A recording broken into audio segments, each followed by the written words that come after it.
लाडकी बहीण योजनेच्या लाभार्थ्यांमध्ये एका महिन्यात 5 लाखांनी घट झाली आहे। शासन निर्णयानुसार अपात्र ठरणाऱ्या महिलांना योजनेमधून वगळलं असल्याचं ट्विट मंत्री आदिती तटकरे यांनी केलंय। शासन निर्णयानुसार अपात्र ठरणाऱ्या महिलांना मुख्यमंत्री माझी लाडकी बहीण योजनेतून वगळण्यात येत आहे।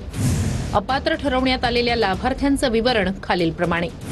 संजय गांधी निराधार योजना लाभार्थी महिला 2,30,000, 65 वर्षांपेक्षा जास्त वय असलेल्या महिला 1,10,000, कुटुंबात 4 चाकी गाडी असलेल्या स्वेच्छेने माघार घेणाऱ्या महिला 1,60,000 अशा एकूण 5 लाख लाभार्थ्यांना अपात्र करण्यात आले।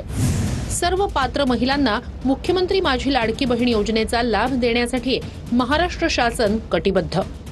माझी लाडकी बहीण योजना याच्यामध्ये लाभार्थ्यांमध्ये घट कशामुळे झालेली आहे, थोडीफार जी घट झालेली आहे कशामुळे झालेली आहे की त्याच्यामध्ये नियम आहे की 65 वर्षावरचं व्यक्ती चालणार नाही, 4 व्हीलर असलेली व्यक्ती चालणार नाही आणि अनावधानाने किंवा नजरचुकीने ह्या जर महिला भगिनी त्याच्यामध्ये आल्या असतील तर त्या कमी झालेल्या आहेत। जाणीवपूर्वक मुख्यमंत्री माझी लाडकी बहीण योजना थांबवण्याचा कुठेही हेतू नाही किंवा त्यातले लाभार्थी कमी होणार नाही। हळूहळू बरेच लाडक्या बहिणी त्या योजनेतून गाळल्या जातात।